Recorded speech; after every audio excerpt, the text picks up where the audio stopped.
been waiting. Will you join me? Hello and welcome back to Star Wars. My name is Phil, of course, and welcome back to the show. I'm joined, as usual, by Matt and Robin, this time for the last time around for our last Mandalorian review of the season. Hey! Good evening, gentlemen. Hello there. Not a dry eye in the house. No. Well, I think that's probably a good point to reveal our special guest for this evening. Because we have the child in the house. He is here as a special guest. I love him. This is where I really wish I could just pull out the sideshow one and be like, but here's mine. It's more than one. Fine, Nick, the actual maquette from the show, go, fine, I raise you mine. You have the Lego one, you have the sideshow one, I have the actual thing. Let me bring in my good, close personal friend, Jon Favreau. Touche. Oh, of course, before we get into the show, spoiler alert, if you haven't seen the finale. Massive spoiler alert for this isn't all a things spoiler-free. Mandalorian. This is not a spoiler-free review. This is a full-on, full-fat, because we can't hold ourselves back. This is going to be... How many times have you watched it now, Phil? 5 times. Yeah. Well, wow. Okay, I'll watch the entire show 5 times. I've watched my favourite parts another 6 on top of that, I think. Plus watching Return of the Jedi. I am just completely and utterly obsessed with this ending, and I adore it for so many reasons. So many reasons. Before we get into for Matt to look up for a second, like what? No, before we get into the show itself, as I said, massive spoiler alert. This is going to be a lot to get into. God, Grogu. Just casually, yeah. I'll have you know, I keep my $5 million Baby Yoda atop my mattress stuffed with money, so HMRC can't get it. Well, I just keep mine away from the kitchen. Away from the eggs. Spoilers. That was weeks ago. We already covered that. Well, I get told off if I spoil things. Like that picture. We also just had a Facebook, massive spoiler alert. So that picture I put of me, the picture of me crying. No shame. I'm a grown-ass man. It's a TV show about space cowboys and those little green baby. Like, I don't care. I got emotional. Some people just like, well, that's a spoiler. I'm like, what? That I cried? It's like, you don't know what kind of tears these are. They're happy. Are they sad tears? Are they happy tears? Watch the show, man. Are they tears of anger? Or are they tears of anguish? I mean, this is there's a bit of everything in this particular episode. Really, I felt the same as I did after Endgame. Fair. Endgame gave me the same roller coaster of feelings. Very much so, actually. So, yeah, let's go into it. I know why, Fred. I know Fred, why. is this political lockdown super COVID stuff? Join the club, man. Like, we're here to talk about Mandalorian because it's fun and it's an escape. But I too am furious. Yeah, this is why Grogu is here. To help calm everyone down. Grogu's my emotional support puppet. Yep. Oh yeah. No, yes, this is actually my emotional support Grogu. Emotional support Grogu. Mine's over there somewhere. This is one of those moments where the 3 of us are sat here going, you can see him. Yes. That's my emotional support Grogu. Really far away. It's made out of cross stitch. He's pretty sweet. This is where I put my emotional support Grogu. If I had one. Well, Phil, it's fine. Once I eventually get another Mandalorian Lego set with the mini Grogu in, you can have a mini Grogu. Say what? Here's my emotional support Grogu. Oh, I'm not ready Speak to of the do this Muppet. episode tonight at all. Well, too late. We have to. Too late. You're here. We're running. So it opens with some Boba Fett being awesome. All I want for Christmas is Grogu. He's Grogu. I'm sorry. Why are seeing your loved ones a different category to Grogu himself?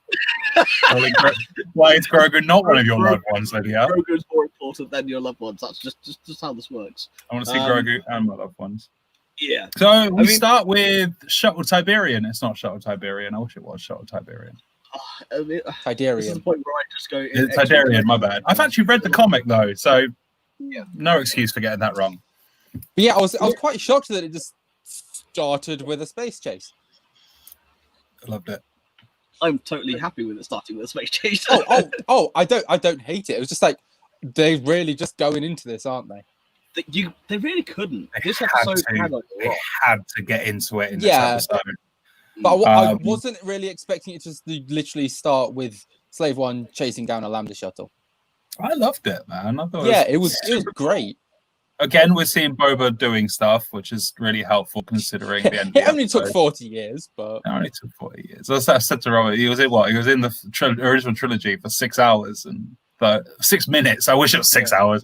6 I was minutes. going to and say like that's the 32 entire seconds. original trilogy.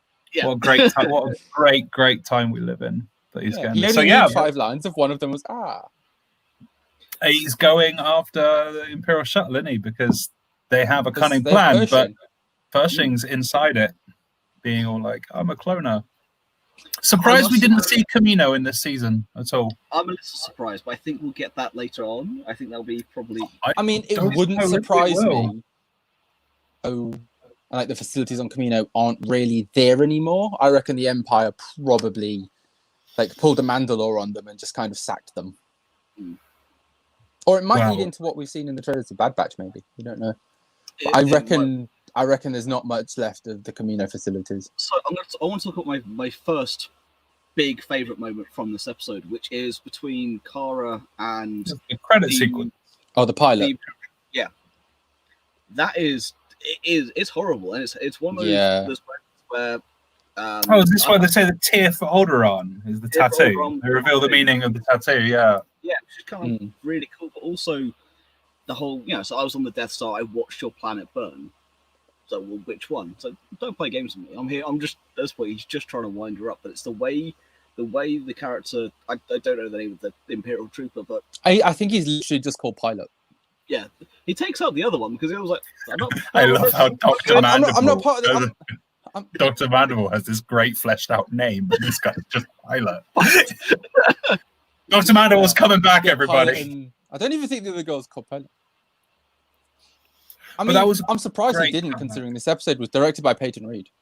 I mean, that's what I was going to come on to the end of it. Yes, I mean, I am totally on board with that. It was directed by Peyton Reed. I think Peyton Reed needs to be given a trilogy. Peyton Yeah, Reed that needs to be given pilot a was trilogy. very much like what's his face last week? I can't remember the dude's name. Oh, the pantomime villain. The jackass one that Bill Burr shot. Vess. That's the one. Yeah. They are very much in the same ilk, those two. Right. Yeah. Except this was done a lot better. This This one was done a lot better. You are a terrorist. You are a scourge on the galaxy. I believe I'm right. You are nothing but dirt to me, and I don't care if you what you say. You won't be able to change my mind. Again, even though I hate the Empire, it's like characters like that and that point of view that I would like to see more of. Yeah. Yeah. I think they touched on the it people really in the nicely Empire Battlefront. believe in the Empire, mostly. There's that opening of Battlefront 2 where you're on Endor and see the Death Star explode. Yeah. I think for a small while we got that inkling from Battlefront before they switched Iden into being New Republic. But I like seeing it from that perspective. I love the clapback of which one. I thought it was like super sassy. That was really cool. Yeah. And I was on the Death Star. Which one? but you'd get almost just before that, you get that awesome shot of Slave One, which is almost like 2001 Space Odyssey. Like, dum, dum, dum, dum, dum, dum. I love that. That was a cracking shot. And they're just like they're pirates. I must admit, though, I like how Pershing is very much. Look, I'm just trying to do my job. Yeah. Kid's fine. He's on the cruiser. Like, I will give you everything you need. Just make, he's fine. He doesn't even. He's not even bargaining. Wait a his own minute. life. Do they have? To be fair, he Grogu was at like this that when we point? first saw him, because when Mando came back for Grogu in like chapter 3, he was like, "No, don't hurt the child! Don't hurt the child!" I don't think Pershing is properly an Imperial. I think he's someone who's been indoctrinated or something, like Afra almost. No, he reminds me more of Galen Erso. Yeah, An unwilling participant who does their job so they don't face the consequences. Again, He's there I reckon for his he was probably like speciality. on Camino. The Empire then sacked Camino and just took him. It's like, you're good at your job. We need you. yeah. So I can't. This episode's so fuzzled in my brain right now. I'm not even thinking straight because of Boris Johnson. But is Bo there at that point where Pershing's just like, No, I'm just doing my job. No, that happens. No, but I they get get mixed up when they Pershing, look at the schematics. then they go. Yeah, I'm getting that. It all mixed up in my head with schematics. But so when they go find Bo, they go, right, we know you need to go and find Gideon. Now we have where he is. We need to have his location, which, I mean, again, leads into another cracking moment from the show, which is arriving on a planet. We don't actually know which. Some Imperial refining planet, I think, by the looks of it. Or ex-Imperial refining planet. Yeah. But I just love that shot of the Slave One just flying over. Which again I think was actually kind of similar to when Krennic arrived at the beginning of Rogue One. Yeah. Actually, yeah. No, on not Lamassu, on Lamu. Oh, yeah. Sorry. When you see it at the start when he goes to grab Galen. No, I get you. No, I'm with you. Actually, kind of, I didn't think of it at the time. It's just come to my head. It's actually very reminiscent of Krennic appearing. But one of the things were they going to the planet, and then you just see a gauntlet fighter. Yeah, like because I was live messaging Phil through this, and the screenshots we can't really show on the podcast because they're very sweary. But I was like, oh look, it's Fenrel, it's the Ghost. I thought it was the Ghost as well, but it wasn't. I thought it was the Ghost. Because I thought I saw the Ghost, and then for that like spit, I was like, she's here, isn't she? She has to be. If the Ghost is there, she's here. She's here. And then it looks like the cockpit of the Ghost. It really, the front angular bit. Yeah, and then I actually went back and just paused it and was like, oh, it's not the Ghost. Again, I've only seen the model of it for X-Wing, so... But I was right that we see a gauntlet. Although, to be fair, we do see a YT freighter flying off, though, so... Yeah. I like how they're fleshing out how these ships, like, land now. Yeah. Like, the ties on their wings and... Yeah, the ties, yeah. Like that, big H. I mean, this led into, like, one of my favourite parts, I think, of the episode. Probably my favourite part of the episode was seeing how Bo-Katan reacted to Boba Fett. I was like, this is cool. I mean, this is one of the parts you could have put up on screen, which is it's heist time. Yeah, I just love the fact that Boba Fett just keeps calling her princess. It's great. Phil, it's heist time. I've heard your voice thousands of times before. I thought it was a very cool line. I thought it was a really cool line. Yes. It might be the last one you hear. It's like, oh, I love this. This is the Boba Fett we've wanted for 40 years. Yeah, it was nice for someone to just acknowledge that he's a clone. It's like, you're not a real Mandalorian. His armor was my father's. I've heard your voice thousands of times. But again, it was the whole episode I watched. So Boba doesn't really give a damn if Mando or not. He's just Boba doesn't care. Because he goes back to his dad. You get that fight between Boba and Sasha, which is super well choreographed. I freaked out when they both try and flame each other at the same time. Yeah. I was like, it's dual Hadouken. I mean, the fact that Bo just goes, all right, save it for the imps. Enough, you two. Pack it in. Save it for the imps. Yeah, now very cool. Same with Din Djarin as well. They're both like, look, let's just let them hash it out. Although, no one ever happened to. What was Other the dude? Yeah. He was. I'm sure he was probably off with Hera, going, "How do we make this ship not look like the Ghost? Because Robin's going to see it." I think that's canonically. Yeah, no, a message Phil going, it's heist time. But another point I really super brought up in the chat with Phil as I was watching this, which I feel is very poignant, is that in line with what I said about the Ahsoka episode, that if Ahsoka really mattered to the season, she would have been there. Yeah. Which I said, I was talking to Phil, I was like, if it wasn't a pilot and she was really integrally, like Bo-Katan and everything, it's structurally important, she would have been there. Which the fact she wasn't, I was just like, yeah, okay, it makes sense. I mean, without her, we wouldn't have been able to have Grogu contact a Jedi. So, I mean, in my head, I like to think that Luke could have just sensed it, like Vader when he's like looking at the shuttle in Jedi, because he knows Luke's on it. He can sense Luke, and Luke's just like, what is it? Nothing. That bit. I like to think that, and obviously going forward later in the episode, spoilers, Luke comes back. Luke sensed where Grogu was, man. That's how he knew how to find the ship. Yeah. Like, he didn't carry... Grogu wasn't sat there that going... was after Grogu contacted him. The connection had been made at that point, yeah. So, yeah, they'd made a connection because of the Seeing Stone on Tython, but without Ahsoka, they wouldn't be able to go to Tython. Yeah, to be able to do that. I could have just accepted it if Luke felt a very large power in the Force. Yeah.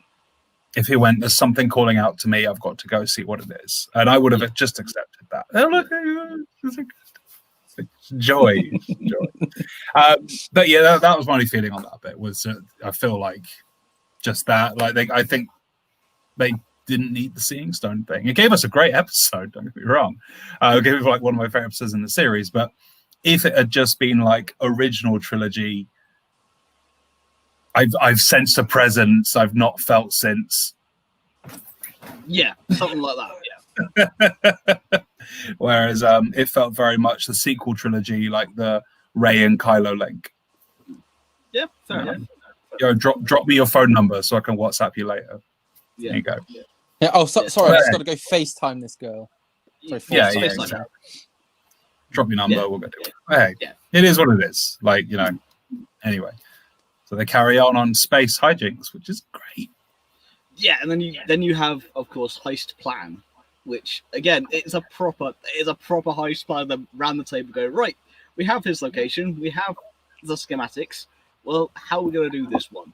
It's Peyton Reed, who's done 2 fantastic heist movies for Marvel. Doing heist. Missing from that scene was a Luis narration of the heist. Yes, would be really good. Just like as they're doing it, just hear Luis's voice just saying, "Oh yeah, and there's Dark Troopers, and then we gotta go do this instead of." It was very a hallmark, I think, of what we've seen from Peyton Reed, and I'm really happy that they gave the heist episode to someone, because Ant-Man and the Wasp are 2 of my favorite entries in the MCU. Yeah, very underrated MCU films. It doesn't detract from the story. It does not detract from what's about to happen. It needs you need to have, if you're going to do a heist, you need to have some sort of plan going into it. Yes, the way they handle it isn't a comical way. It's apart from Din Djarin's like, yeah, I'm going alone moment. She's like, fine, we can deal with everyone else. We're badass. The rest of it is very much, look, we know what we need to do. Bo-Katan is very much, I need Gideon. Whatever happens here, you give me Gideon, you get the child, we're in, we're out. Done. How long have we got before the Dark Troopers power up? Exactly. Minute. Yeah, you have about 4 minutes. Like those punk troopers, man. They are punk troopers. I'm sorry. What do you mean? They're Terminators. I messaged Phil, and again, a little bit later in the episode, the exact quote to Phil was, "Oh wow, Dark Troopers, their only weakness, doors." Except they can punch their way through doors. Slowly, really slowly. Although it's a bit later on when they're trying to get into the big door, but the way they were punching it kind of reminded me of Rock'em Sock'em Robots. Oh, totally. When I was watching it and they were just doing that, I was like, they're suddenly Rock'em Sock'em Robots. It's very much just like Phil. They did not just go out like that. Oh no, they did. They just went out like punks. Hey, who else do we know who went out like a punk? At least Ebony Moore tortured Doctor Strange for a while. I was thinking more Boba Fett, but oh, okay. This has very much felt like that bit in Endgame where Spider-Man's like, hey, I've seen this really old film called Aliens. It's a shame we didn't cut out and all the Death Troopers just like. Sorry, Dark Troopers, not Death Troopers. They're different ones. Yeah, it would have been great. So anyway, they go storm the spaceship. Yeah, but I love the shot where you see Slave One in hyperspace, and it just pans away. You should have this picture, Phil, and then you see Tidarium in hyperspace. I don't have that picture. I don't think I sent it to you. No, I definitely sent it to you. No, we had that one. We did not have the hyperspace picture. And I messaged Phil going, Boba, come back. Because he smoked those ties, dude. Like properly. Also, I love the fact that it shows the guns swiveling so he can shoot backwards. Yeah. Which you've never seen before. It's also canonical that Slave One has an ion cannon. Which I'm like, I like this. Yes, it is. He ions, doesn't he? The shuttle. But yeah, like of course the shuttle goes in and they're doing the whole kind of, we need an emergency landing now. Okay, this whole bit very much reminded me of Battlestar Galactica. It's like the shot of the TIE fighters going into the tubes and then shooting out, very much like the Vipers. And also Bo-Katan. I mean, Katie Sackhoff was just pulling a Starbuck maneuver here. Mm-hmm. I thought it was cool, but that is just a crazy Starbuck maneuver, just coming in hot into the landing bit. Doing the coming in hot.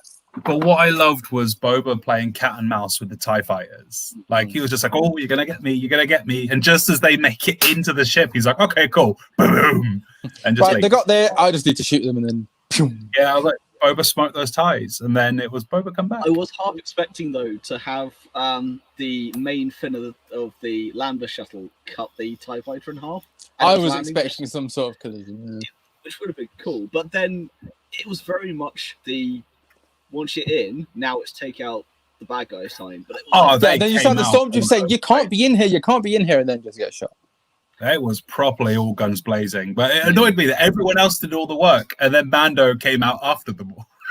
I mean, well, as Bo said, they're the distraction. So what irritated me slightly, and this is a very extremely nitpicky thing I know, is the fact that when we get introduced to Bo, Koska, and the other one, they have their yellow blasters. In fact, all the bots are yellow because that's what they have in Clone Wars, and then they don't have it in this.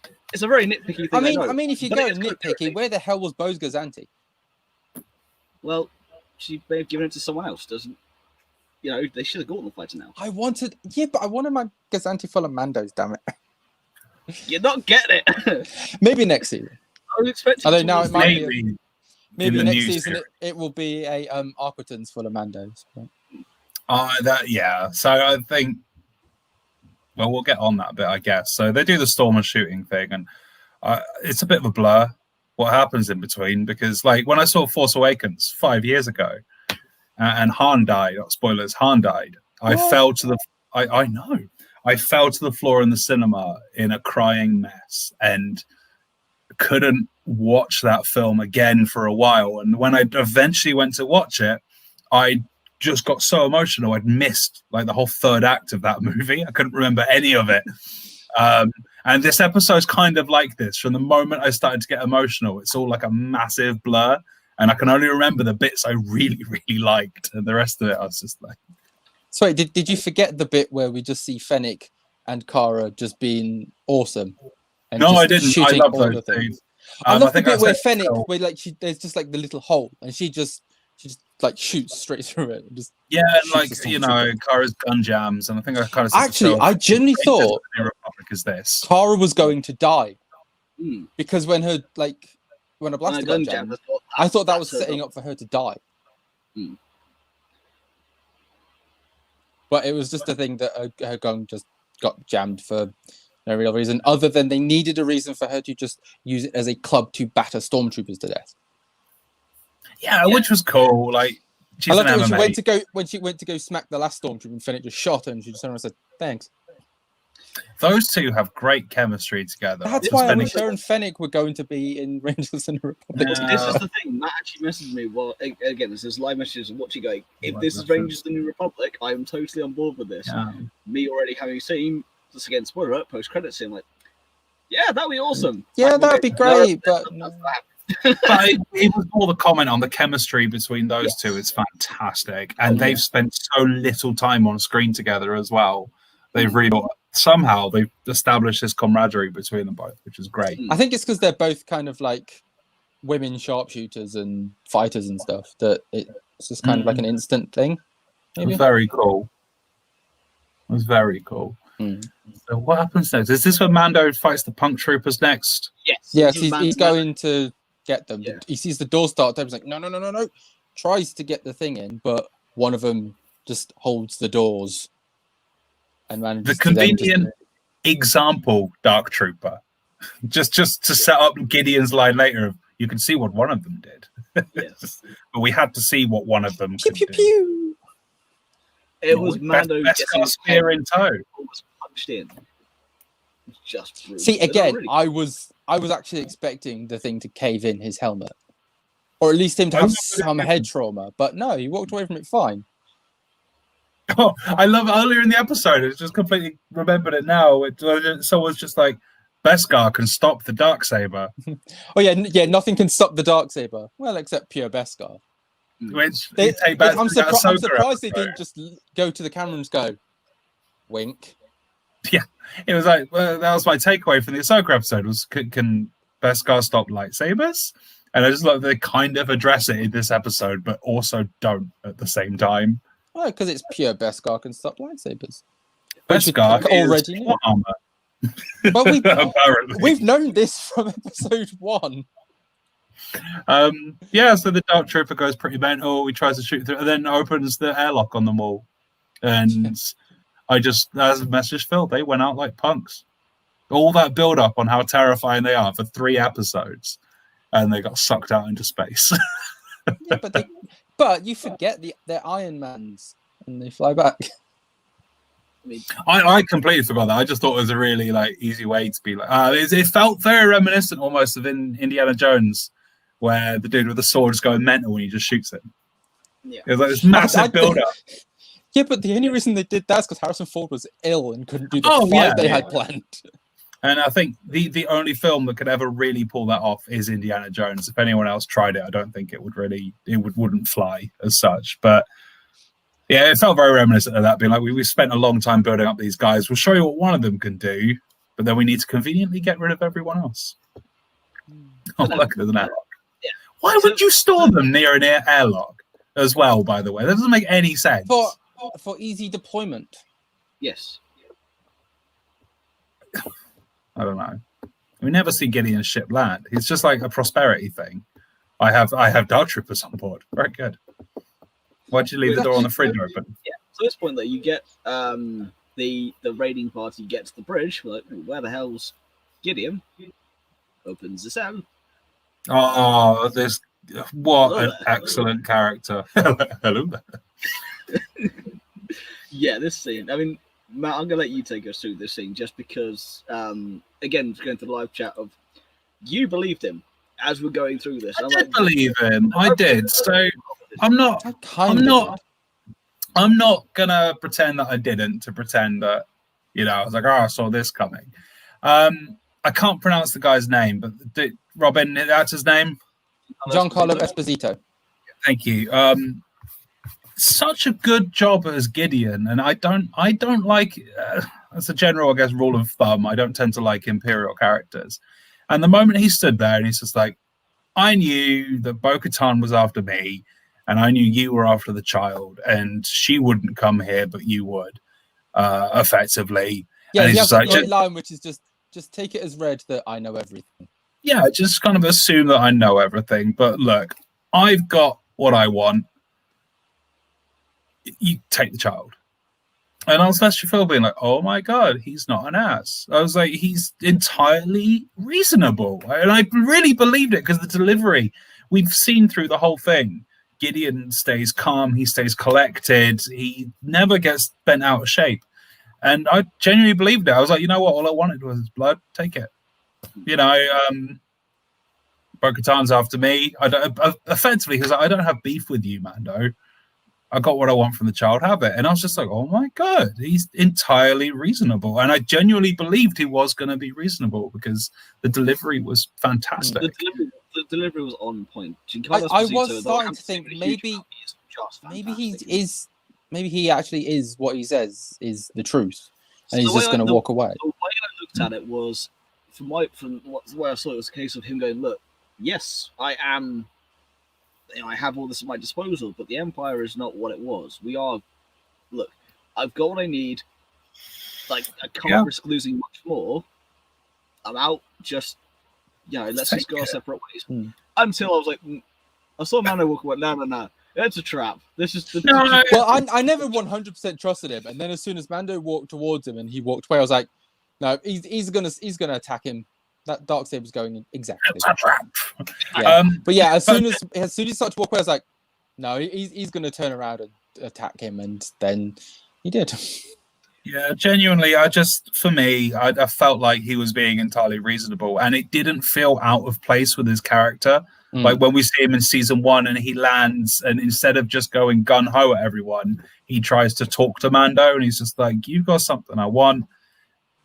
I have lots of guns here, but really, if you just give it across, it's gonna be a lot easier for everyone. And I thought this was just a case of just going, look, I don't not like you, Just I've got his blood. You're not my mission. So yeah, and exactly, and I really liked that. So of course he was going to attack him. Although I didn't appreciate him giving Grogu nearly a haircut by when the Darksaber right over his head. It's like, yeah, it was threatening that position of power. Of yes, I am trying to reason with you here, but if you make one false move, then I've already got what I need. What's stopping me from? Again, it's what he did with season 1 with the Death Troopers and the Stormtroopers and the full platoon of troopers. He's like, I could use it, but I don't need to. That performance exuded some real power, which was cool. And then of course he goes ham with the Darksaber, and we got the fight we knew we were going to get: Beskar Spear versus really Darksaber.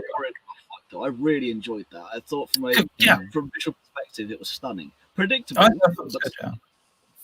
Yeah, it's very good. I just love the fact that like when the Darksaber hit, like was being on the spear, you actually see it like heating up.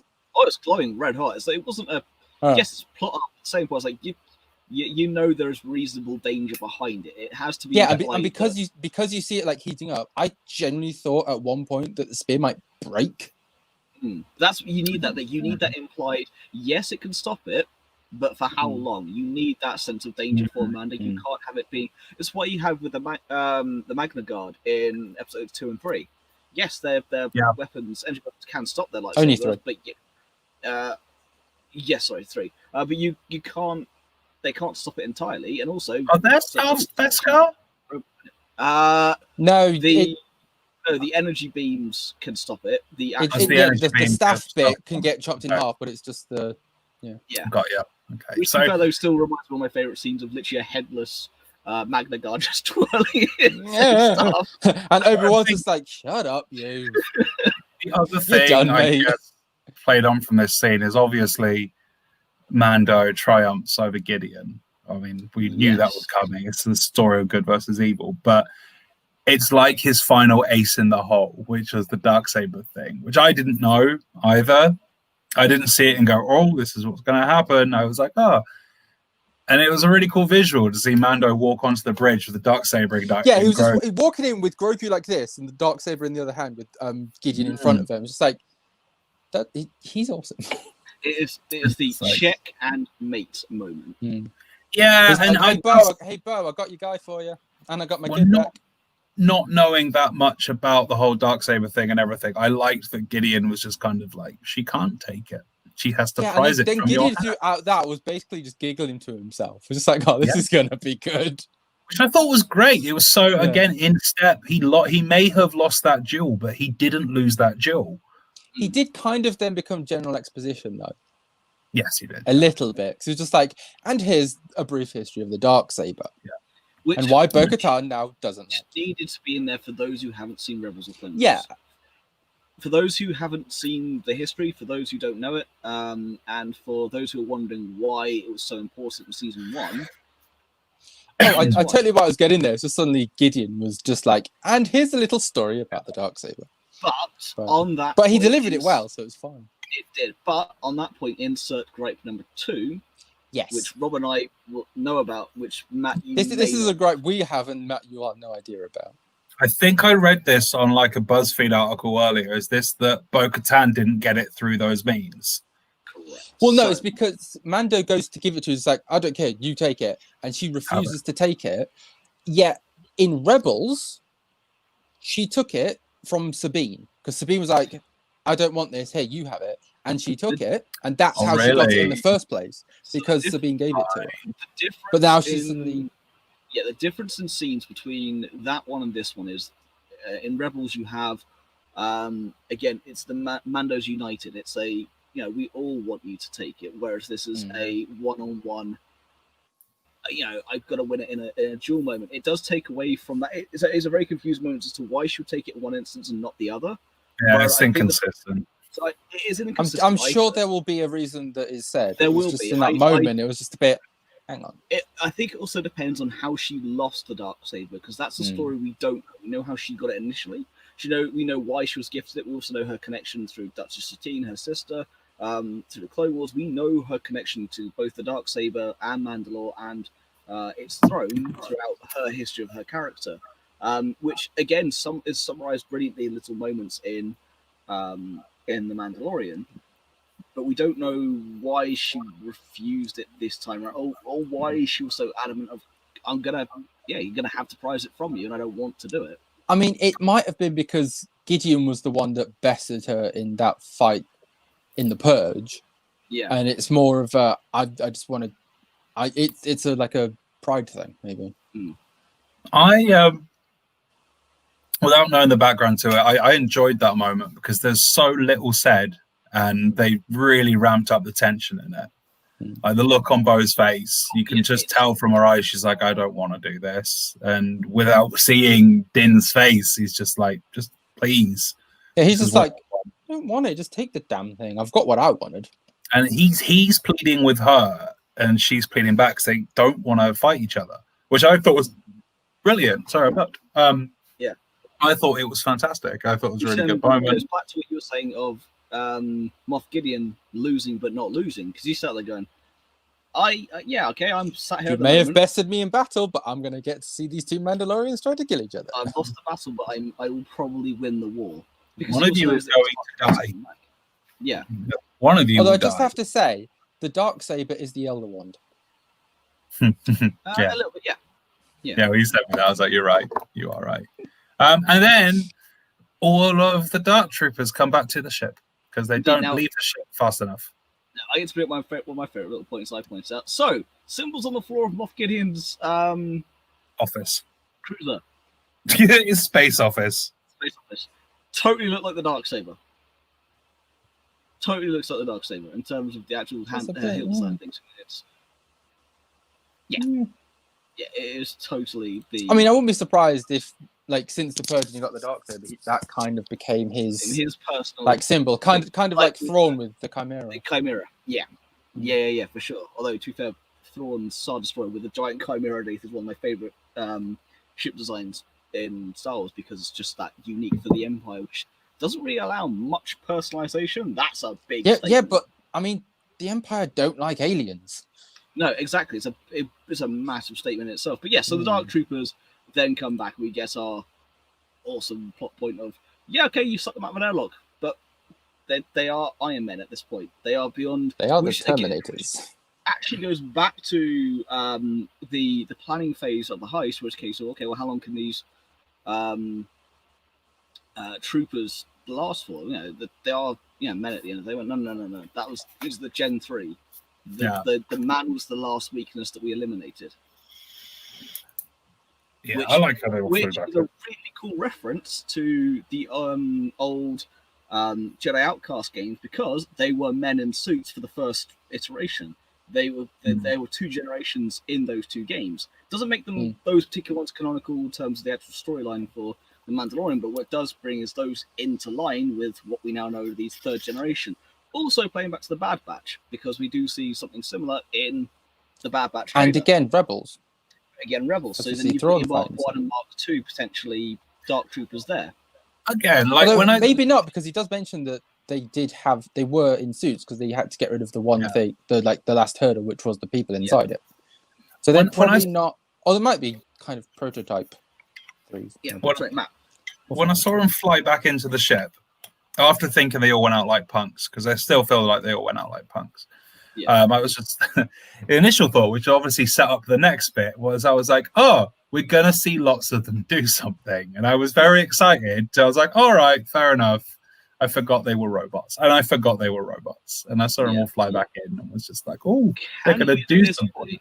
Again, I'm gonna put it to you, Matt, though, just because of your background. Can we talk about the music at that particular point? Because when they are coming back in, when they ramp up the tension with the music, it is very, very well done. The whole thing with the Mandalorian is a lot of organic sounds, but then mixed in with some synthetic and some kind of technological sound. This is a big ramp.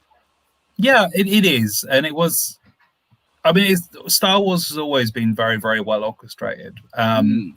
But I really, really like the new guy they've got doing, because this is going to be absolute sacrilege. And I'm sorry, but I find the John Williams score gets quite samey all the time.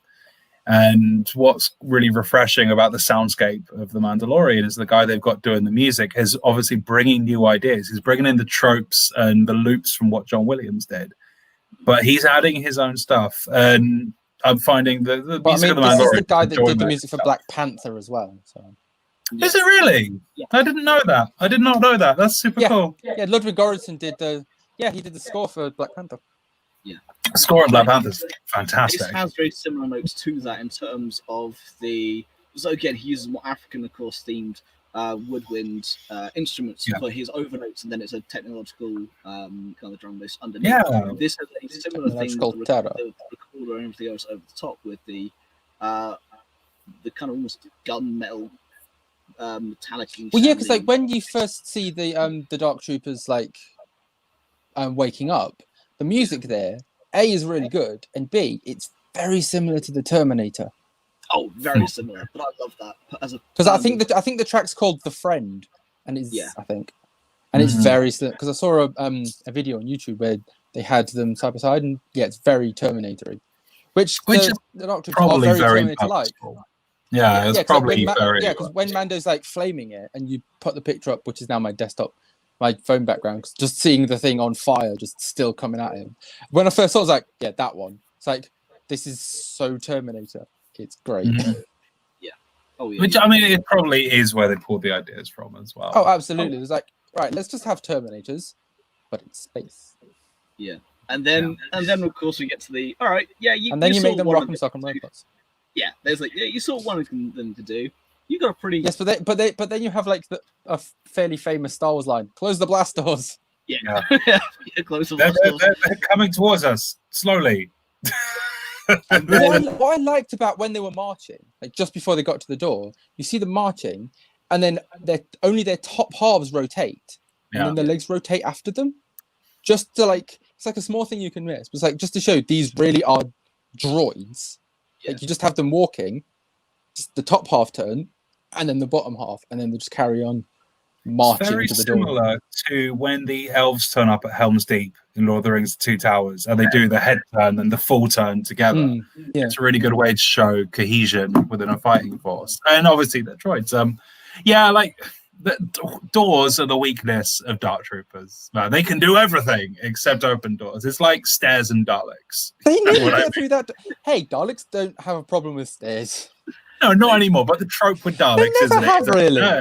Weakness. Yeah. And this is. You see, this Doctor try to run up some stairs to stop one, and then a Dalek menaces him at one in the classic series.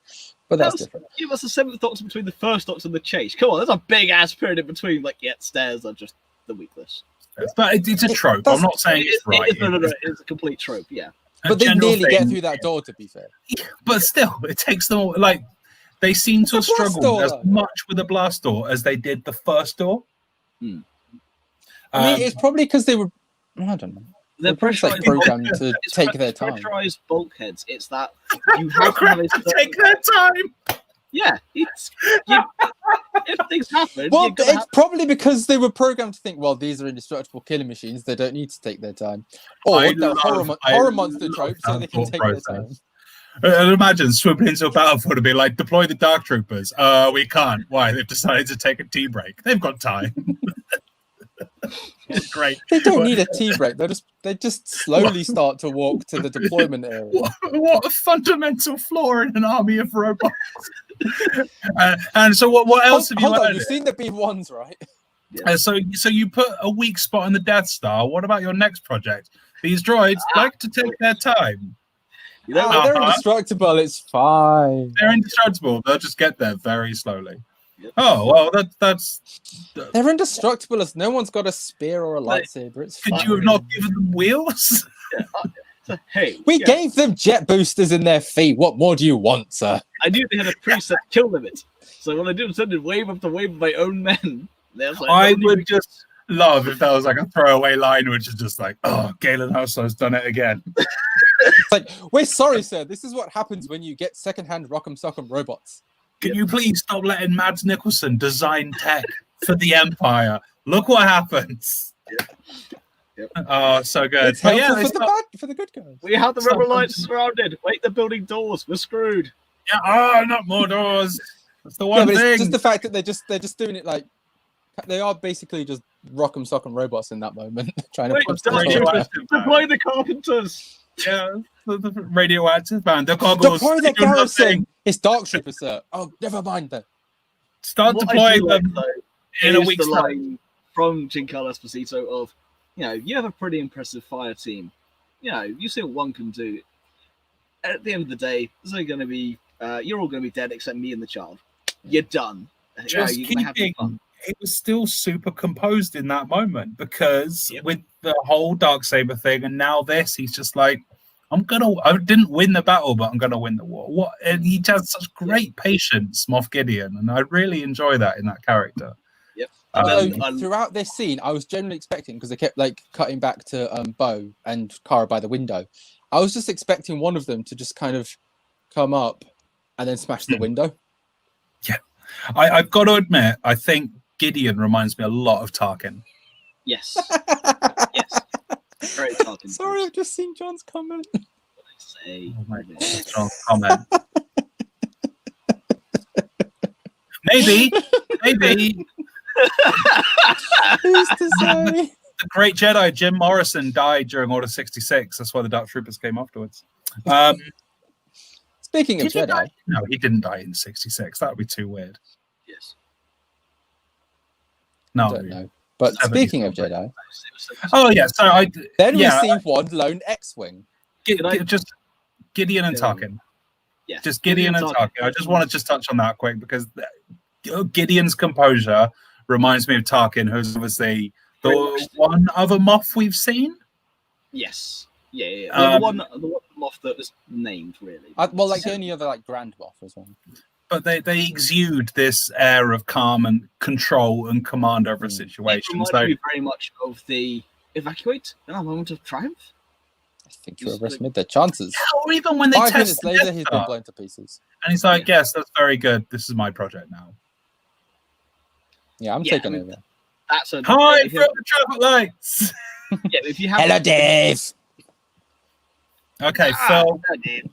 I would now like you to have your moment. I have been. There's the next week. They only sent one. Oh, great! Next week, great. We're saved. But it's a. To be fair, I thought that was just gonna be the first one, and then the rest are gonna come in. But it's a lone T-65. Doesn't identify itself. Just to interject at this moment, I was really hoping it was going to be Trapper Wolf again. I knew we'd guess it. But I was just like, why is Trapper Wolf turned up? No, it turned out that Trapper Wolf was actually really a Jedi. We're really good at shooting just spiders. imagine though, if Trapper Wolf had turned up with a lightsaber though. Yeah. They were just like, we're good at shooting spiders. We thought we'd give these a go. I love. I found this thing. I don't know what to do with it. So, yeah, you have your lone T-65 shot, and then the Rock'em Sock'em robots stop. Like, why have they stopped? Well, no, because first you see this. Yeah. I did say to Phil in the chat, I was like, and lightsaber ignites. Yeah. At the moment they stopped, I was like, and lightsaber ignites. And then it was ... And then you just see the black cloak. Because you see him first on the screen and you can't see the color of the lightsaber. You see the black cloak. I'm like, that's the X-Wing. They're doing it, aren't they? They're doing it, aren't they? Unless they've pulled a massive FU fans and it was secretly Ezra in an X-Wing and a black cloak. Yeah, this looks very different. Much, very different. And this is very much I know that silhouette anywhere. This is there was only one possibility, and yes, you only saw it on a grainy screen to start with, but you see the moves, and then you see Gideon's face of just. I love his look of terror there. Lord, the one thing that I don't want to see is just his Jedi. Look of terror there is. It's like we've seen him just be like you were saying, Matt, just calm and composed, and then when they hit a Jedi, and he's just like, I should have been wearing brown pants today. Well, it adds to that punch that it is an important moment because he spent 2 seasons being so just cool about everything. And even when he was in handcuffs on the floor with a bloody mouth, he was still in control. And then you get to close-ups. You then get the emerald lightsaber. You get that extremely distinctive hum. You get, I mean, And as soon as you see glove, hilt, yes, blade, I'm not going to swear on my stream. I vehemently. I mean, you did it last week, so what's the I did because I mean, to be fair, if there's ever a time to allow it, this is it. Yeah, okay, then here's your one piece. But I didn't swear during Boba, so I have the moral high ground. You do, because fucking hell, I just lost language. There's a child present, Phil. I just don't care. It's over, Philip. I have the high ground. You were meant to bring balance to the stream, not destroy it. Hey, I am for peace, justice, and security to my new empire. Hey, he did his waiting. I loved you. I mean, so glove, blade, that sound, and just watching Luke carve up Basically, the Dark Troopers. Yeah, his father before him. I mean, yes, we'll get into that in just a second, but it was very much in the comments of, oh, no, they really are punk troopers now, as you were saying that. It was, wasn't it? I was like, oh, no, okay. They're going out like punks again. This is what I would want to put up, which was the dot. Is it Luke? And my response was just ... Like, I couldn't say a damn word, but like, I was in... So this is what brought me to tears. Until you actually saw the handle, I was mostly thinking this is Luke, but there was a brief bit of me thinking this could be a rug pull and it could be Ezra. Until I saw that shot you just put up, it's like, no, it Luke. It's because I watched Jedi last night, Return of the Jedi, because I needed to get back in that. When I was 6 years old, seeing it in the cinema, just my mind being blown. That sound of Luke's lightsaber. I wish we had the ignition sound, because it's the one thing that when I build mine, I will have it as my ignition sound, because it's my favorite. Of all the different lightsaber ignition sounds, it's my favorite. But it's that his hum is so distinctive. And then you get, again, in the comments of Matt going, is he about to get his corridor scene? And you have boy did he. Corridor scene, yeah. Oh, this just I have been waiting. This is the Luke. I put this in every person who I've ever spoke to over the last 2 days. Those who didn't like Luke's return and those who did. I just put my response being the same of that is the Luke I have been dreaming of seeing since I was 6 years old. That is the Luke I've dreamt of seeing on screen. It's just, we know he was in his prime. We know he was extremely powerful, but we didn't get to see it. And this is finally Luke. And as John has put in the comments, when he just force crushes the last one like a tin can. Yeah, it's very reminiscent.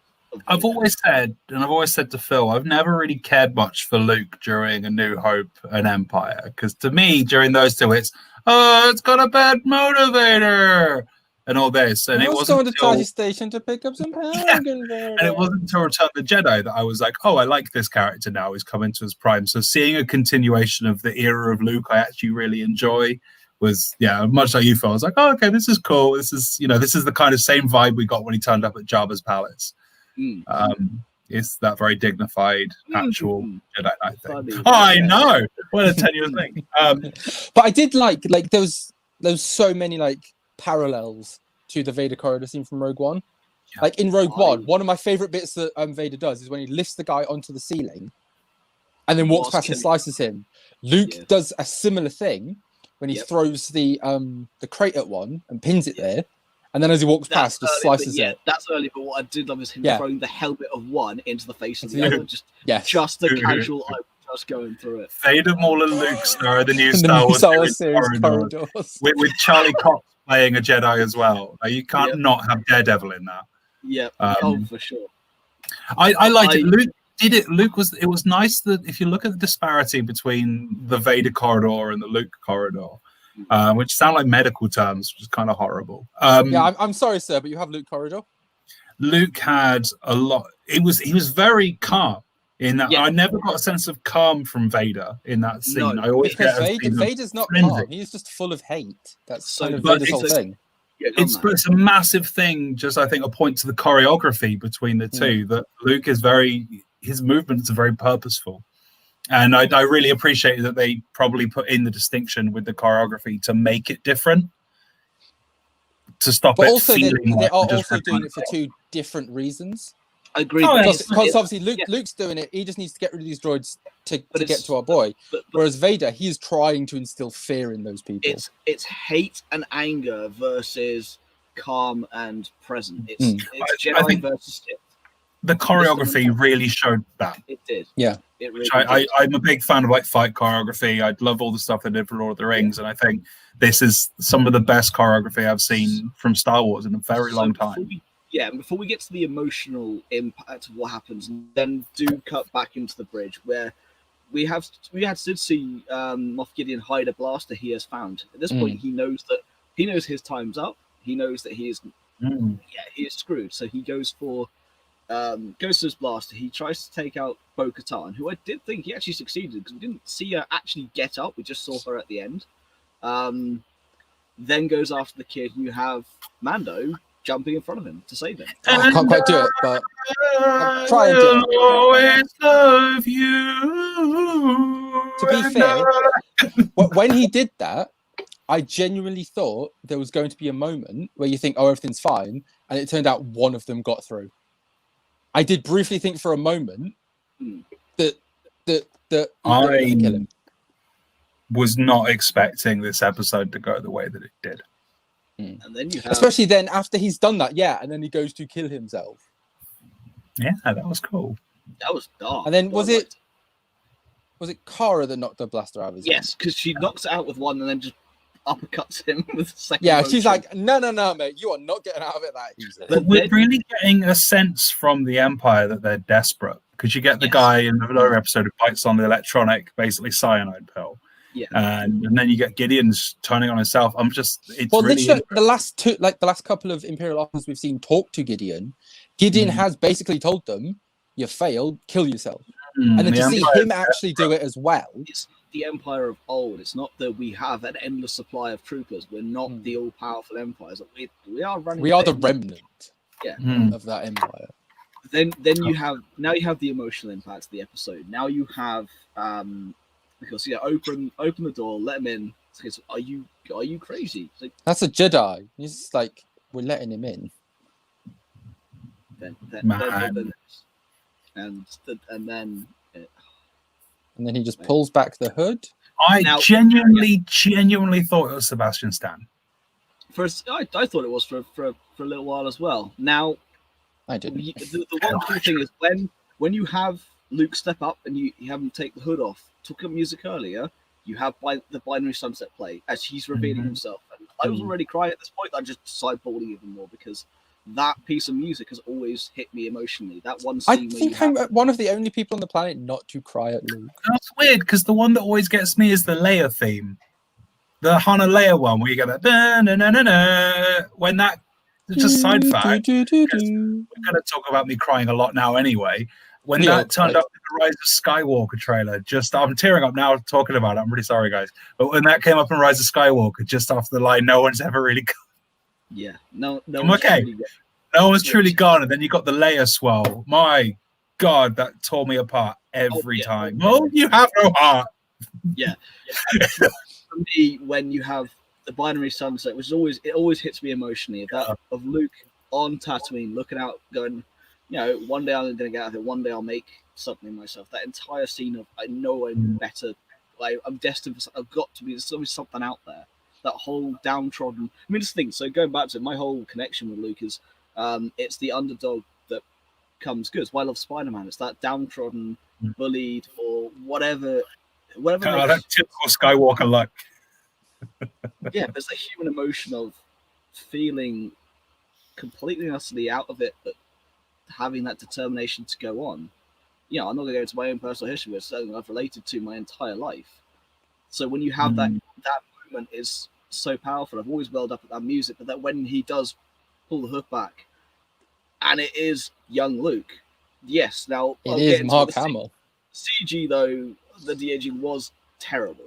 little bit wonky. I don't think it was terrible. I'll be honest. After seeing what they did to Henry Cavill, I don't think it was terrible. I mean, to me, it wasn't as good. I mean, it wasn't as good as Tarkin in Rogue One, but it was better than Leia in Rogue One. Because to me, Leia in Rogue One just looks really off. No, I like Leia, but it's right. So the way I compare it is the de-aging and the actual CGI, whatever. It's not as good as it was in the Rise of Skywalker. It's still a lot better than for TV. It's still damn good. Yeah, genuinely. Well, you have the Luke and Leia training. Oh yeah.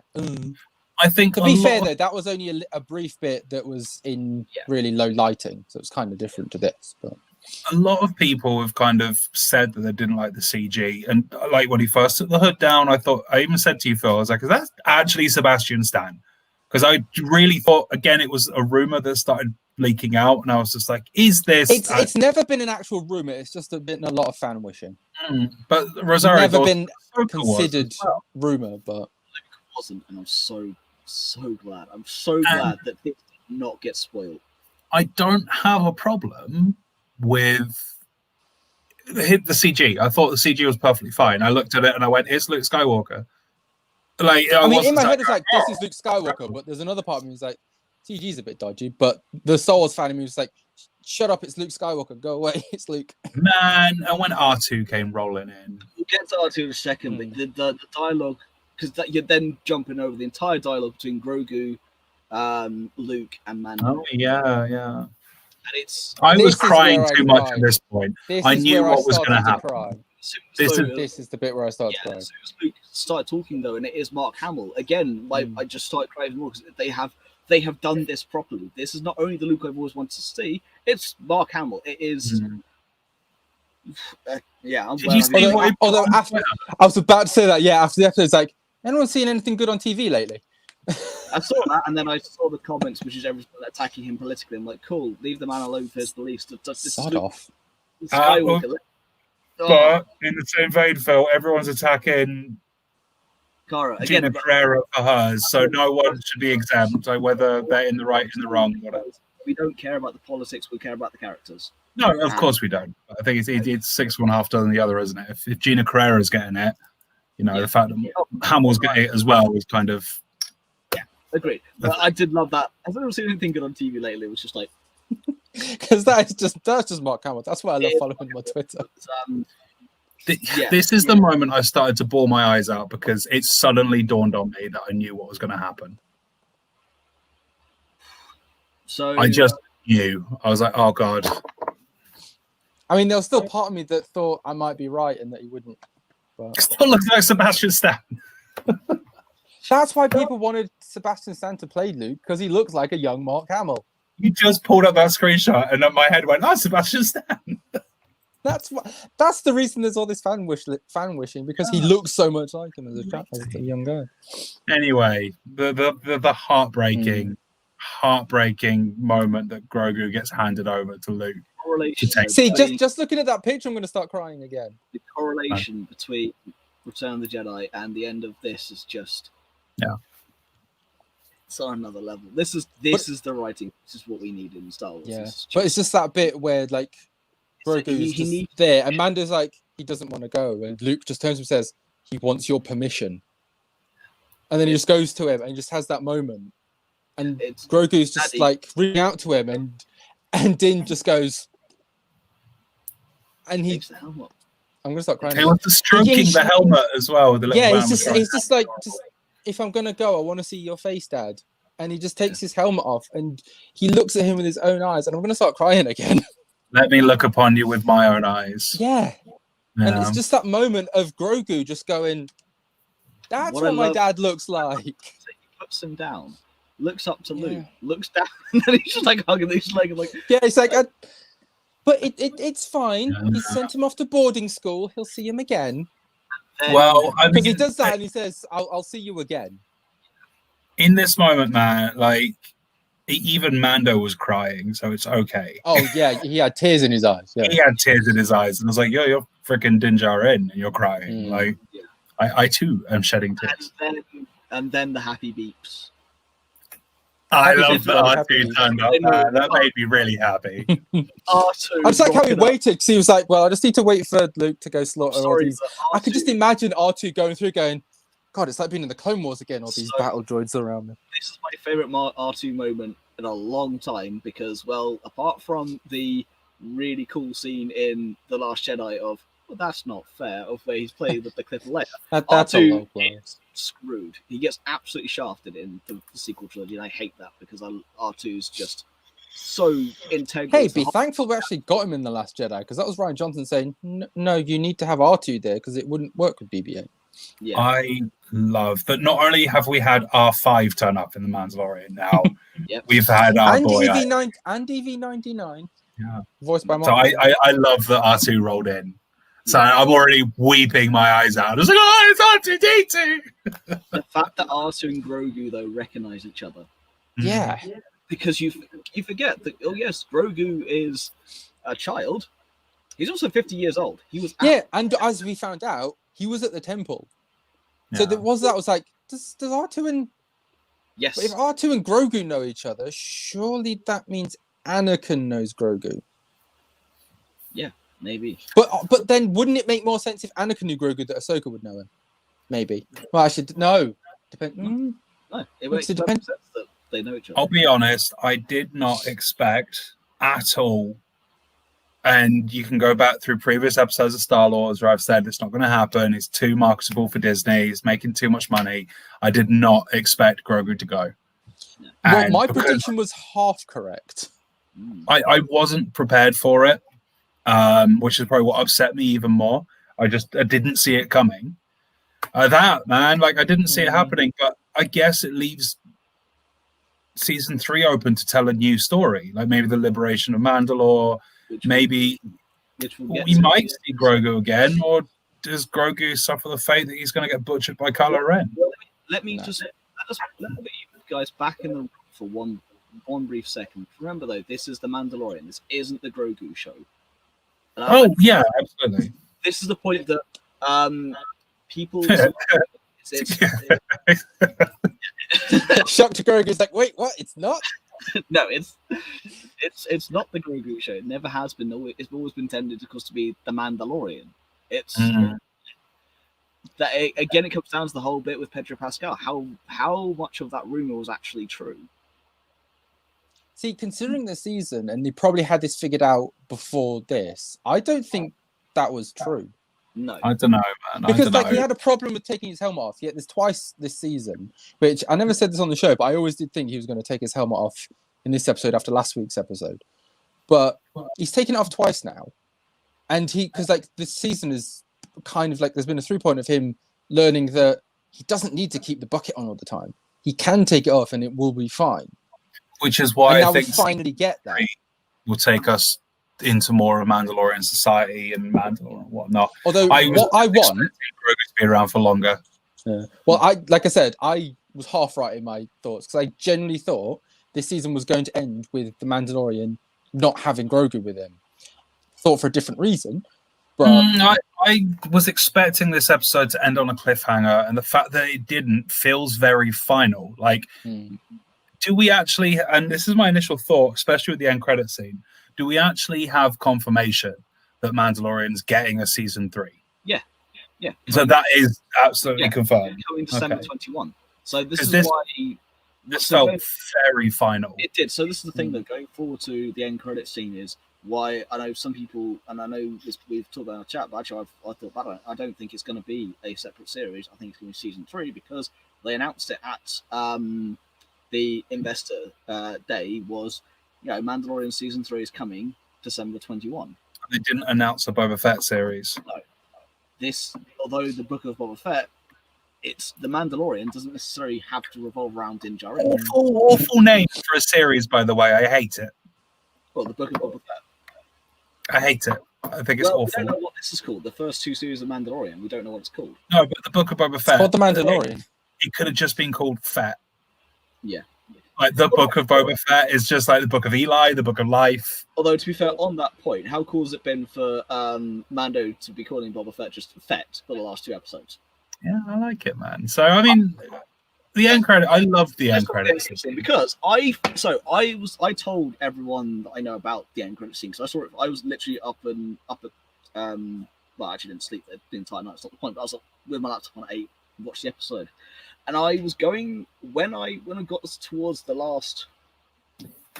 end of the episode. I was just going down the bottom just to see how long the episode was, and I saw a chunk of time remaining. Hang on a second, the credits aren't usually that long. There isn't a scrolls through it. It's like I've got to the end of the episode, like scroll through the credits, and they're like, wait, hang on a second, that's not. There's an end credit scene here. So let's talk about. Wait, before we get there, I just want to say that this is the only episode of The Mandalorian not to have concept art during the credits. Which is why I say it feels very final. It feels like the last episode of The Mandalorian.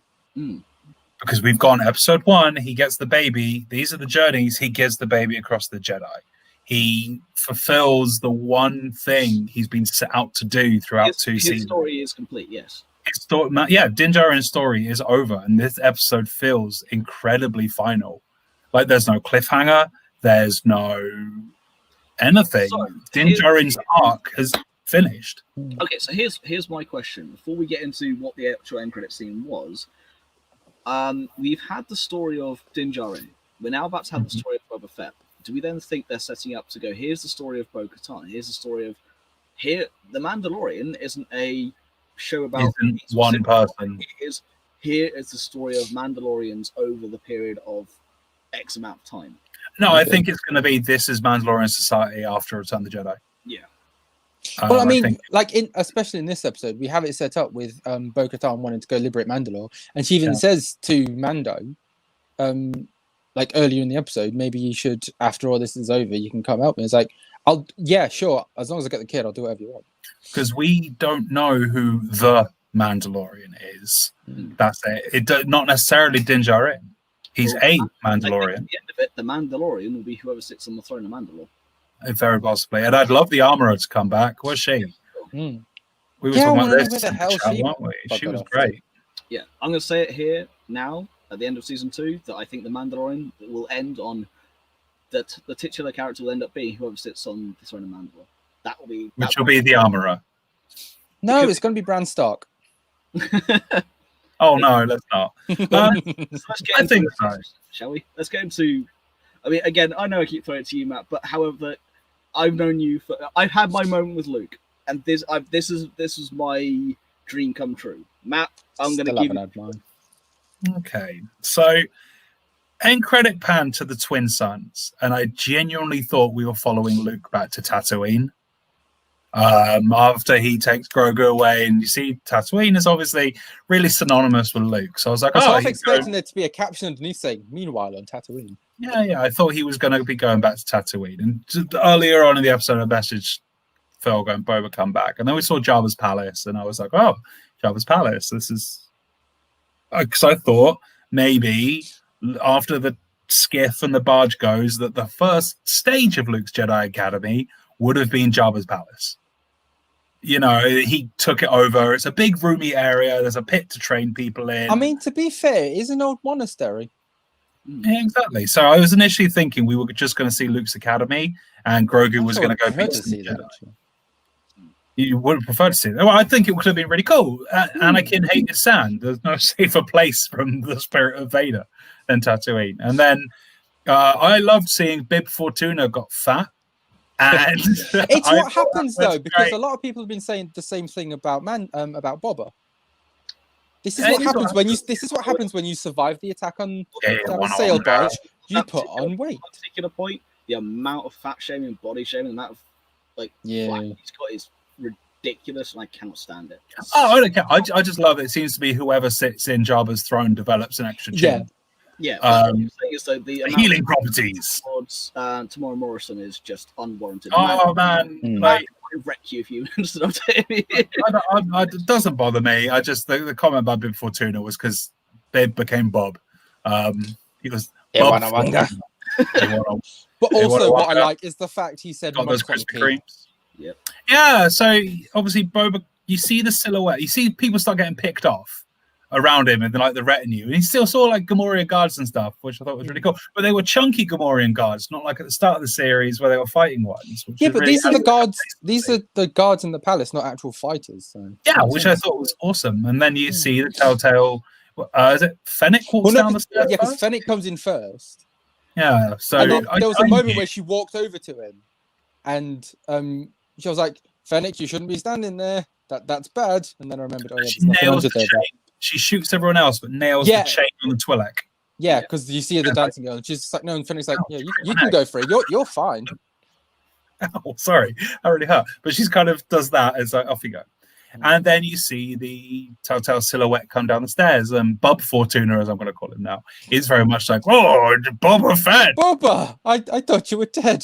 But I like the slightly negative line. It's like, I heard the rumors. Yeah. And this actually reminds me a lot of, weirdly now that we're talking about it, does remind me of the end of Solo with the Maul hologram, especially that shot you just added up. It's very similar lighting. And then Boba effectively just nails Bib Fortuna and just goes and sits on his throne. Yeah. And then it's just like, yeah, that shot, which is amazing. I love the fact that on the throne thing, there's a couple of rancors. Yeah. Yeah, I also love that Fennec just goes and grabs the spotchka as soon as she can. Yeah, man. And I just that was sick. And obviously, you know, we've got this repainted Boba, which is really indicative of a new era for the character. Sells more action figures, but I think it's not scraped up and everything, and it's just the Book of Boba Fett, December 2021, and it's just setting up Crime Lord Boba Fett, which I think is great. The emotional impact, though, was unfortunately on the eve of he lost Jeremy Bulloch, who sadly passed away because he played Boba Fett in Empire and Return of the Jedi. So it's a very it hit me on an emotional level, but a different emotional level as the whole thing with Luke. Yeah, it's like, oh, we're getting a Boba Fett series. Oh. Well, it's like I said, it's that it feels strangely, almost bittersweet that Jeremy Bulloch died the night before the new era of Boba Fett started. And it's like the old guard literally passed. Yeah. And it's now very much in the hands of Tamara Morrison. Yeah. I think it's going to be great. I've got some ideas that I'd really like to see. I've spoken to Phil a great extent about it. I even made you a small video involving action figures, Lego, and cards about how I think episode 1 of the penultimate episode of the Boba Fett series should end. Yeah. Matt, you have to put that on the channel. I'm so impressed with it. It's very sweary in places, I think. So okay, we'll have to bleep it, but it needs to be put on the channel. If you haven't put it in the main chat though, Matt, at least put it in the main chat so Robin can see it, because it's just. I mean, if it's with action figures and Lego, I'm all for it. It took Phil 8 hours to watch this video, and I'm sat all day going, "Come on, Phil, you have to watch the video. It's funny." But yeah, I'm really hoping. My first thought with Boba Fett was he's now going to take over the Hutt Syndicate as such. So I'd love to see him hit conflict with Crimson Dawn, headed by Kira. And what was it when Luke appeared? I messaged Phil being like, "Great, this is awesome. So now all I need to hear is Han coming over the comms. Like they're still bombing around together." And I was like, "Come on, all I need to hear is this Yahoo!" No, you just hear on his comm link, Luke, can we hurry this up? I gotta go back to change the diapers. Yeah, something like that, man. And I was like, Leia needs me to look after Ben. But I could see him being brought in a similar vein to the Boba Fett series. I mean, Han could turn up in the Book of Boba Fett. Yeah, he's got beef to settle, and if he goes up against Crimson Dawn and Kira's like, "I need help," he's like the middle party alongside Lando. Yeah, just imagine like Kira being the main villain of it and having to go to Han saying, "I need help," or like, "We don't know who it is," and you say, "I need help," and it just turns around and it's a DH Harrison Ford. Well, no, it'd probably be Eldon Eldrake actually. Yeah. That's what I said to Phil. It could very well be and it'd just be like, "I need help," and he's like, "Why would I help you?" Not how my ending of the penultimate episode of Boba Fett played out. No, but it was very much like I could see it happening. I could see Kira being the bad guy and Han being brought in with going like, "Oh, hi, Kira," and maybe Sana Solo would be sick. Sana Solo would be amazing. You could have Afro. You could have a lot of. There's many possibilities. So. Yeah, it wasn't we said this on when we reviewed the slate last week or whatever it was. I was just there's no Boba Fett announcement. We know Boba Fett's coming. Like, why is that not being announced? Because there's rumors that it's already filming, isn't there? Yeah, people have said it's already filming. Oh. A lot of the articles say we know it's filming. We know it's filming. Why is it not being announced? So as Phil said, I think Mandalorian season 3 is going to be Boba Fett's story. Yeah. At least in that we will get how the hell he survived. I'm so glad they didn't announce anything because it left the impact of you guys know, but now you know why. Maybe. I mean, what if the Mandalorian as such was, imagine how it's like Star Wars : A New Hope, or Star Wars : Return of the Jedi. If we get the Mandalorian : The Book of Boba Fett. That's what's going to be. That's what what's the bet? In the next couple of days, it gets announced that season 1 and 2 was called The Book of Din Djarin. It will probably be that. And Wouldn't then what I reckon, as I said earlier, it will end up being the Mandalorian will end up being whoever sits on the Mandalore, because after this will be the Mandalorian, the Book of Bo-Katan, or the Book of Mandalore. That's a mouthful, isn't it? The Book of Bo-Katan. The Bow of Bo-Katan. And the Book of Boba Fett isn't. I don't like the title. If it was like the Mandalorian -Fett, I think the Mandalorian if they do the next one being the Book of Bo-Katan or the Book of whatever, the Book of Jasta Maria, the Book of the Armor or whatever, I think you'd be fine after just going, okay, now it's a thing. I think it's just because it's the first one that it's a little jarring, or a little jarring. But does that mean we'll get 2 seasons of the Book of Fett? I'd like that. Yeah. But I want to know where Grogu's popping up next.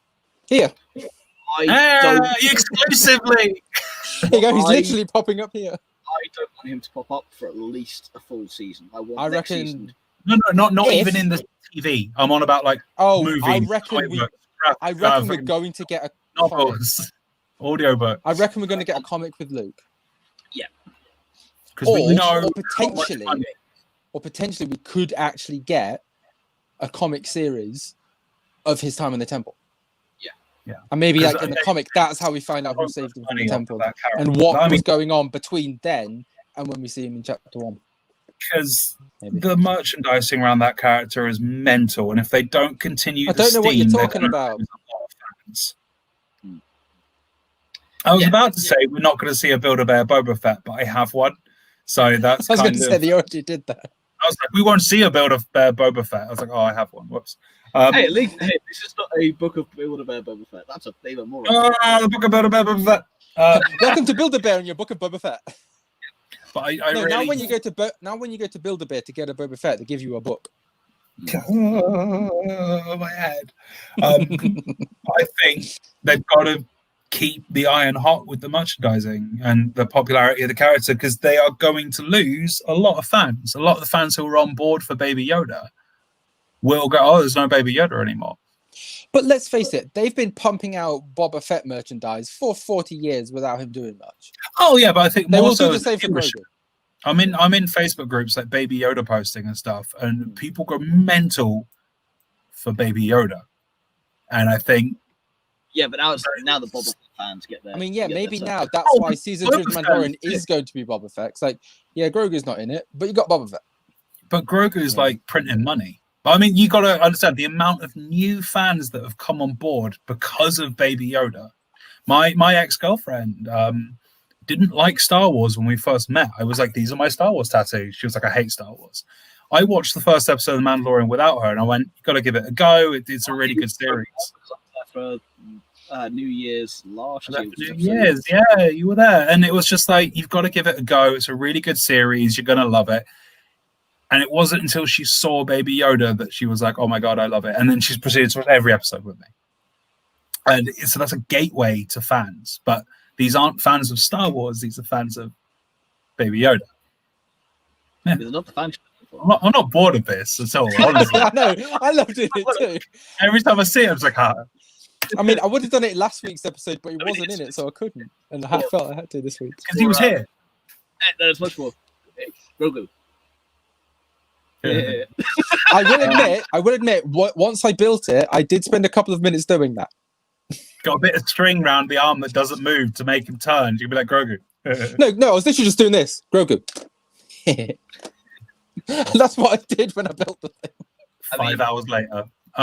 It's already, so I don't mind putting it on screen. I only need 5 lights because I look beeping great. And you look like someone spilled lasagna on your face. Down my nose. She's like, what are shaking? Anyway. Yeah, you know how your Canadian bacon. Bacon, yes. You know, it's more than 5 lights, but my God, what he's done with them is incredible. I mean, like I said at the beginning of this episode, when he just called Bo-Katan princess. I love that. I love that interactions. But this is the thing, I've now become a fully converted Fett fan. I really have. Because I wouldn't say fully converted, but now he's actually lived up to the hype. I mean, don't get me wrong. I've also been flying him a hell of a lot in X-Wing to the point of I'm now second in synonymous to him. And now it's canon when you put an ion cannon on it. It's it's ridiculous to the point that I'm now basically the diet Phil because of how much I've flown Boba Fett this year. Welcome, Phil. Not only is the grass greener here, but the armor is too. I mean, I'm still more Boba. Not only is the armor green, but so's the lightsaber. Yeah. Although now with the book of Boba Fett, and he's glossied up his armor, is he finally going to give Slave One a paint job? He hasn't glossed it. It's matte. You know what I mean. You know what I mean. That was a twofold reason. Damn it. Fine. Now that he's given his armor a new paint job, is he finally going to give Slave One a paint job? No, because Star Wars ships don't not have nice paint jobs. And if they do, they don't last for long. Yeah, they don't. I don't think pristine ships look right in Star Wars. It's the same the level Empire as ships. Same as but they're bad Dwarf. guys. You meant to not like them. Yeah, it's the same level as Red Dwarf. It's that. No, it's the grimy universe. It's one of the reasons why I'm not a fan of Star Trek. This isn't Star Trek. Yeah, exactly. Star Wars is a lived-in universe, so I don't want Slave One to get a paint job. I like it being a bit beaten up and scruffy. Even Fett repainting his armor still kept the ding. Yeah, the dent's still there. Yeah. Well, that's because when he killed Cad Bane, it's got sentimental value. That's the point, though. It's he's not forgotten where he's come from, but it's the new. To be fair, that bit about Cad Bane isn't canon, but it almost was. Well, yeah. So I think it's going to be interesting. Like, I'm going to be very interested as a statistical analysis, not as a fan, but to see what happens with the departure of Grogu. Like, it's been a gateway for a lot of people, and a lot of people only care about Grogu. So I'm going to be very interested. The money will now go with Ahsoka and her series. Because Grogu turns up in Ahsoka, man. Yeah, she probably will. He could. Because she could meet up with Luke. She could meet up with Luke. I just imagine Grogu just going, wait a minute. I remember that woman. Who just goes over to Ahsoka. Your dad was my master. Yeah. There was an interesting conversation. Yeah. A lot of fans want Ahsoka and Luke to meet. Mainly for that. It would be great if they were like, so what's your name? Luke Skywalker. He goes, Skywalker. Yep. It's like, I was like, I might have known your father, Anakin. So, I think that's where the money will go. But look, I'm aware of time and things. So I want to wrap this show up a little bit by. Let's talk about the first 2 seasons of The Mandalorian. We've now wrapped up season 2. It's in the books, as it were. We've got the Book of Boba Fett coming. I'm aware that this series, especially the Book of Boba Fett. I'm aware for you, Matt, especially, this series has been hit and miss. Rob and I a little less so. There's been more hits than have been misses. There's a couple of misses, and I do think that the last 2 episodes really should have been switched around in terms of Peyton Reed should have been given the last 2. You can have the whole communication, and then he shows up. Makes much more sense. Those 2 together make a much better ending than having it split up by unnecessary Mad Max Fury Roadness. I still like that episode, but you switch them around, I think you get a much more linear ending to the show. So, guys, thoughts on season 2? I think season 2, honestly, is not as good as season 1. I don't feel like it's been as consistent as season 1. I think it's repeated a lot of the same story identities and a lot of the same plot lines. And I feel like season 2 is I've had 1 week where I've really liked an episode, then 1 week where I've not liked the episode as much. And it's alternated. Whereas I feel like season 1, there's 1 episode I didn't like. And the rest of it was great. It was consistent. So I feel like, honestly, despite, obviously I cried my eyes out during the finale and everything. So this isn't a, I didn't care for it, but I don't think season 2 was as strong as season 1, and I feel like it was too uneven across the plate. And I genuinely, I don't know, it's again controversial, feel like the Ahsoka episode was pointless. More so now that this comes to a wrap, I feel like it was pointless. What the Book of Boba Fett has shown us is that that's how you should have done a pilot. And if you had Ahsoka doing what Boba did through this series with an end credit scene, it would have sat really nicely. Whereas we've now just got one glaring episode, which is obviously a pilot. Imagine instead of Boba, if you had Ahsoka and the end credit scene was her going, "Where's Grand Admiral Thrawn?" Yeah. And then you had Ahsoka 2022 or whatever. That's how you do a pilot. That's how you bring this announcement in. So, I think season 2's had a lack of consistency. It's not as good as season 1. And it seems like every other week was a shift in quality. It's still enjoyable. I just think season 1 was better on the whole. I just didn't really enjoy it. I mean, yeah, there were some low moments, but I just Mandalorian and Mandalorian. It's what I said to Robin was we're blessed to live in the time that we do, because a character who was on screen for 6 minutes and 30 seconds is getting a TV series. So for me personally, I love season 2. I think season 2 suffers from a lot of what really successful things suffer from, which is high expectations from the first one don't always get met with the second. Doesn't mean the second's not as good, and doesn't mean the second doesn't have moments. As I said, for this finale, is my favorite thing to happen in Star Wars since the Duel on Mustafar. It's that level. It's that level of the sequels had a lot of great moments, but nothing hit me in the heart as much as this did. Even Luke showing up in this for me was just what I've dreamt of since I was a 6-year-old. That being said, there are still moments I don't like in season 2. It's why I feel like, having seen the end of season 2, just to completely bounce off what you're saying there, Phil, it's why I feel like the announcement that Kenobi is going to be one season is the right move to make. I would much rather have one brilliant season and be left wanting more than being given more and going, oh, wow, this has really been a bit all over the place. My biggest beef throughout season 2 is I wanted more Gideon. But again, that being said, there are a lot of bits I love. I love the Ahsoka episode, but I love it individually. As a pilot, it's great. As a fit in the series, does not fit. Again, I agree with that. It could have been, after watching the whole bit with the Book of Boba Fett, that's how you do it. Yes, if you have one, as you said, literally, where is Grand Admiral Thrawn coming 2022? Done. I'm on board with that. But don't get me wrong, though. That would have been the way to introduce that series. Yeah, Boba Fett can wait a couple of years. He's waited 40 years. He can wait another 2. He's done his waiting. 40 years of it. In a Sarlacc. Consistency over the series in terms of the actual quality of the production. I still think that these 2 series show how far TV has come. I love what they've done with the volume. There's a lot of good moments overall, but I do think that TV is not the same for Star Wars anymore. This was the show that had to make it or break it. It got one shot, and what they've done is go cool, proven how you need to do it. I'm nervous for what they've got. A lot of it I'm excited for. A lot of it we covered this in our show the other day. But on a note to end the year, on a note to end 2020, I was saying this to Robin, I said this to Matt as well. I'll put this in chat. I felt like I was 6 years old all over again. In my personal life, I've gone through hell and back this year, and this just wiped away for a few minutes. I was completely gone away, and it was.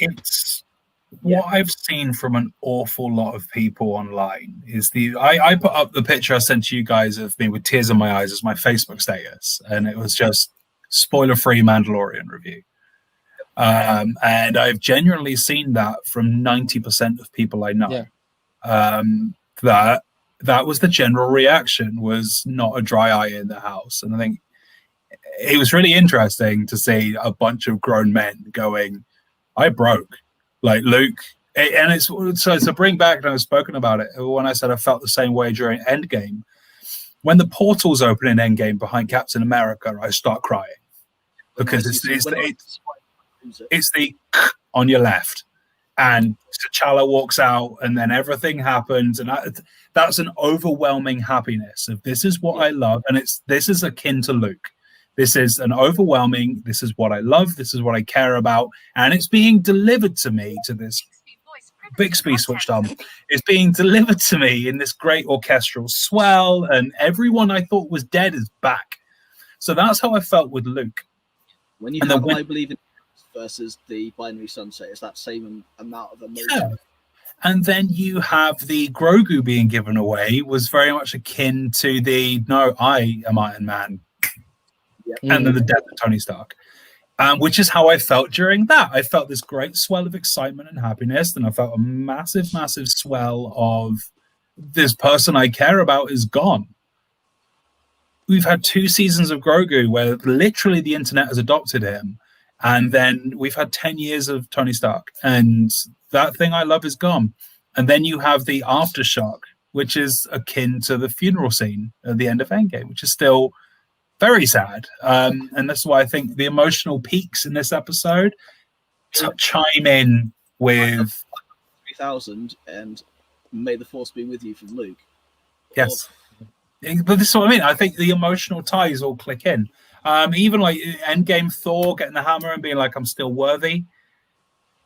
Is that callback, which I think the Imperial Shuttle was, and all those kind of things. So I think it follows the same emotional beats as Endgame. I've had conversations with a lot of people about this, and actually I've almost seen a 50-50 split between those who don't like it and those who do, because those who not a huge fan of Jedis or not didn't want anything to do with Skywalkers, that kind of stuff. I'm like, you know, those who feel as a cop-out, people had conversations like, well, there's so many other options. You go, actually, no, really, timeline-wise there isn't. I have not got time tonight to sit here and go through every single option. Yeah, it wouldn't have really made sense if it was any other Jedi but Luke. Especially if it's, you know, they introduce someone new, that loses all emotional impact whatsoever.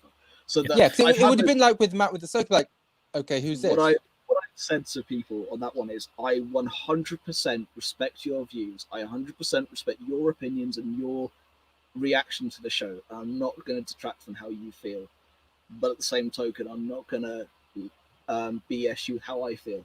I'm giving you my 100% reaction. If you guys out there didn't enjoy the episode, didn't cry, whatever, then more power to you. If you didn't enjoy it, then that's fine. I'm not here to tell you that your opinions or your emotions are any less valid. This has just been the three of us sat here going and give you our emotional impact of this episode. It's what I love about the dynamic on this show and other people I've spoken to in other podcasts like Blue Panther Milk and TSR Media and all the rest of it, is the different reactions from different people, the conversations that Star Wars gives us. Same with Marvel, same with music, any interest. I mean, Matt and I, fine enough, got connected through both Warhammer and Maiden in a really weird, cool bus trip or the rest of it. The way the connections that people have with each other through things they love is what gives humanity in all of this global crap. It gives us this little spark of what we are. And I think just to jump in on something you said, which I think is a very valid point, Phil. You said a number of times through this iteration, through Star Wars, being like, this is why I like doing it, because it's 3 very different views on what Star Wars is. And the fact that the 3 of us had the same reaction to the end of that, or to the finale, and I'm saying finale because it feels final. And we all had the same reaction. So I think it really, and a really good way to wrap up the show, because I need to eat something and I'm tired. But I think a really good way to wrap it up is the 3 of us all come from very different backgrounds in Star Wars. The 3 of us, different things mean different things to the 3 of us, and we all had the same reaction. So that really, effectively, that finale united everyone through the Force, you know. And I think that's the really beautiful example of it is, you know, you've got Clone Wars, era nut job, scumability, and then your emotional ties, and I think really, or Imperial Jedi, whatever. We all reacted the same way. I don't care for Jedi, but I saw Luke. Someone I know, someone I care about. And I think that's the beauty of this finale is no matter what your opinions are or certain elements of the whole fandom, the general consensus seems to be Mandalorian has done what the sequel trilogy couldn't, in that it's Star Wars. and it's done. Yeah, it's Star Wars. And for me, as I said, I've watched the entire episode 5 times. I've watched Return of the Jedi, and I've watched Luke's appearance onwards a further 7 to 8 times, because for me, that is what I've dreamt of since I was 6 years old. Yeah, totally. On that note, I want to thank. Hey, dude, I got Solo. You got Luke and Mandalorian. Robin deserves Hera at this point. Yes, he does. He will get his Hera. I got a movie. Exactly. You got a reappearance. He needs his thing. And on that, we'll see what I happens. will get my Hera. And on that note, thank you everyone who's watched, commented, subscribed, everything else. Pay attention to the social media. We are now taking our Christmas break. We'll be back in the new year. As much as I love doing this, I'm also, but I need a little bit of time off. We're going to regroup. We're going to rebrand. We're going to talk about things we want to do, how to make the show better, how to get more people involved, get more traction, whatever. There'll be Discord, there will be Patreon, there's all sorts of stuff to come in the future. But for now, until Leave next your time. ideas in the comments below of what you want to see. Exactly. Please do. Facebook, Instagram, Twitter, at StarLaws2020 on Instagram, at the Star Laws Podcast on Twitter, at Star Laws Pod on Twitter, at Star Laws Podcast on Facebook. So until the next year, have a Merry Christmas, Happy Holidays, Happy Hanukkah, have a good time, stay safe. So until next time, we've been Star Laws. May the Force be with you. Good night. Come, my allies. Observe. Look upon me.